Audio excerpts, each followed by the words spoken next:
Next up, we have Zion Johnson, the guard out of Boston College, who I didn't actually know much about until the NFL Combine, actually. I had kind of had my list of guys that I wanted to grade, and somehow Zion had escaped that. And then, I was watching the Combine, and I kind of realized, like, hey, this guy's actually pretty smooth out there. And next thing you know, they're talking him up on the broadcast, so that kind of piqued my interest.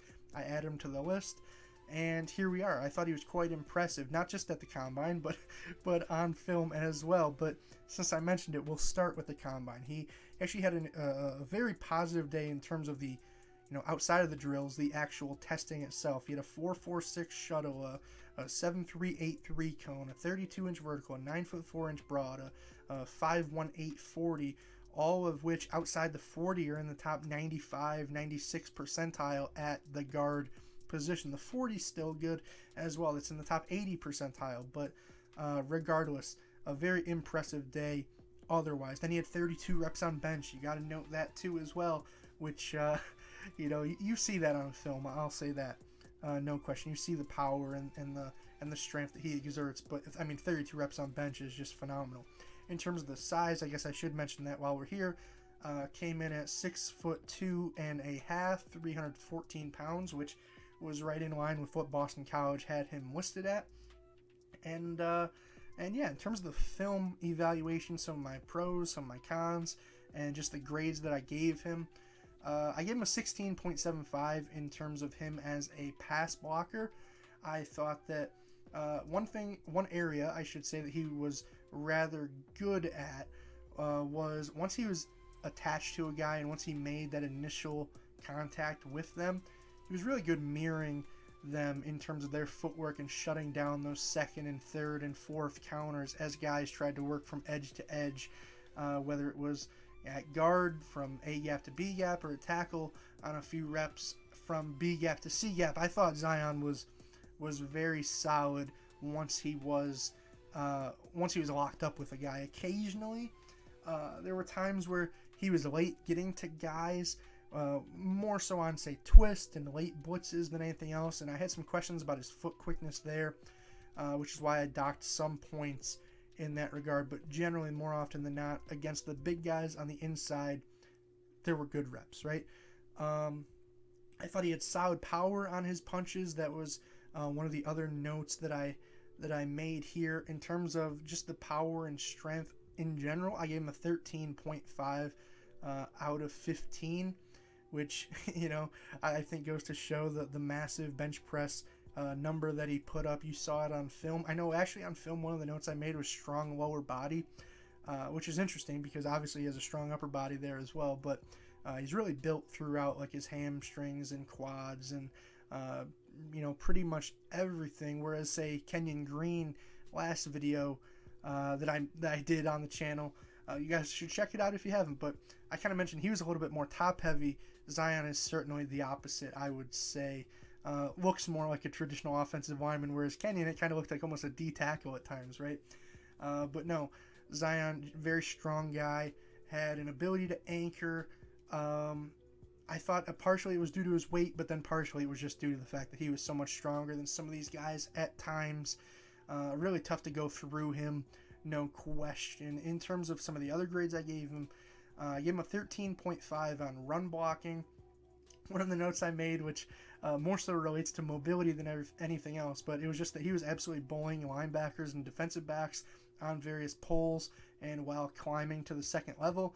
One thing that Boston College really liked to do with him is have him, kick out some of these defensive ends and outside linebackers on short traps, and then there were other reps where they would just give him free reign to climb to the second level, where it wouldn't even be a double team where you'd have to chip with the nose or four technique or anybody in that regard. It would just be a straight shot to a linebacker and he would absolutely tee off.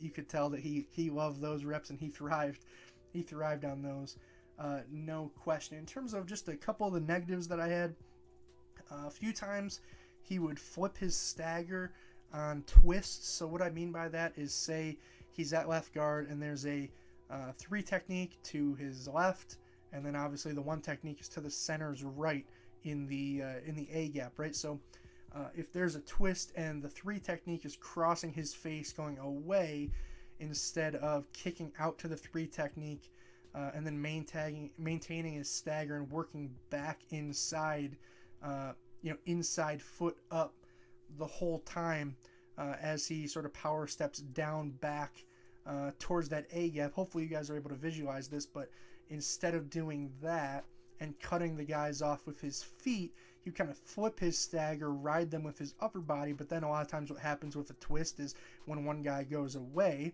which is why I mentioned the one technique, a guy's going to come back, right? So then you'd have this other guy looping around, and at that point you have Zion with his feet flipped, and that guy's trying to get to B gap, and now your feet are opposite to what they should be, and he could get stuck occasionally. Or maybe a more practical example would be that same 3-tech crossing his face, and then a linebacker replacing him in the B gap. Somebody that's 220 pounds and much faster than Zion. So, I mean, by the time he even gets his head around to see that guy, you have to be one step and punch. And with Zion, it would have to be flip your stagger, then one step, then punch. And sometimes it would just be too late, I thought. Occasionally, he would have a little bit too much forward lean through contact.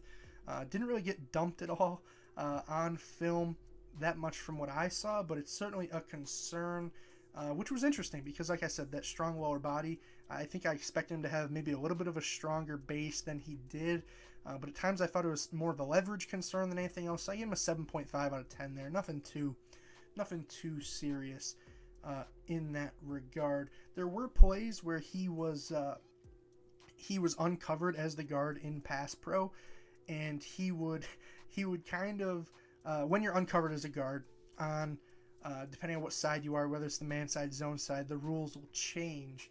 But generally what you're supposed to do is stay square to the line of scrimmage and keep your head on a swivel and decide, where am I going to help? Is it going to be, say, on the center's guy, whether it's a nose or a 1 technique, or am I going to help out onto the tackles guy, say the 4 technique or the 5 technique, whatever that guy is. And you're supposed to stay square, so that way, both avenues are open and you could make that decision either way.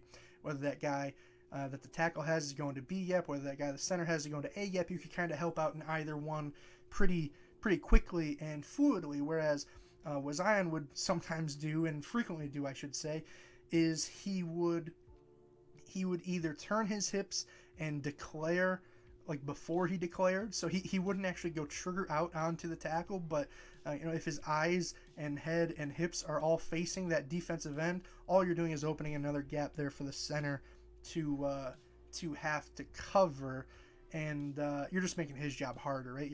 He's not necessarily doing anything wrong as Zion himself. He's not blocking anybody on that given play, but in not blocking anybody initially, you could at least force that defensive tackle to go through the center rather than work that A gap that you could very easily be holding with one hand. There were also other times where he wouldn't just set back enough, so in those same situations he would stay square to the line of scrimmage, but he wouldn't continue back with his center. So instead what would happen is he would almost like wedge himself between the D tackle and the center because he wasn't really moving, if that makes any sense at all. I don't know if you can picture that, but like they would get caught on the wrong level, and it just wasn't really a clean front of the pocket, we'll say at times. It just felt like sometimes he had something against his center. No, but in all seriousness, he just needed to stay square a little bit more, sink when he needs to sink, trigger out when he needs to trigger out, but don't do so beforehand. Other than that, that was really all I had to say about him. I did make one note regarding his mobility. I thought it was generally good. I gave him a 6.75 out of 10 because of those short traps and second level climbs, but I thought he struggled pretty badly on the longer tracks. So I'm thinking of, in particular, a couple screens where it's his job to block for 1 Mississippi, 2 Mississippi, dump a guy, and then run 14 yards to meet a linebacker in the open field. I maybe saw 3, 4, 5 of those, and I don't know if he made contact once, right? It just wasn't really his forte. So, in that regard, I think he's able to do some of the shorter mobility stuff. But if you're a team that just really wants to get out and run, I think Zion might be graded a little bit lower than I have him here, which overall, as you guys see on the screen, comes out to an 82 for me, which is slightly a second round grade. But I did want to just mention that currently he is in my top 25 players on my big board. So, you know, maybe I'm being overly harsh to some guys, you could say, but based on that, I'm being pretty harsh to everybody, right? So in that regard, whether it's a first round grade or a second round grade, the rank order stays the same. And, you know, if I have 20 guys slated to go in the first round, of course, the next guy is going to have to go, right? There's 32 players that are going to go in the first regardless. So I don't really have a problem with a team taking them at the end of the first.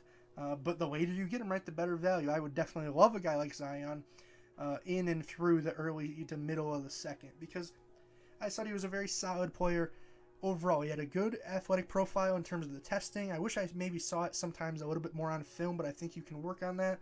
And with some of his, you know, with some of his positives in terms of the ability to mirror and match guys, with the power behind his punches, the movement he could generate as a run blocker, very solid. But if you thought this video was solid, if you enjoyed, make sure you guys leave a like, comment, and subscribe to all those good things to support the channel.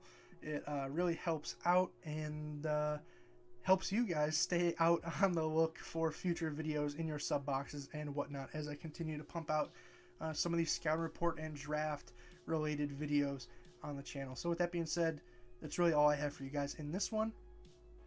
I'll see you next time. I'm mic'd up and I'm mic'd out. Peace, guys.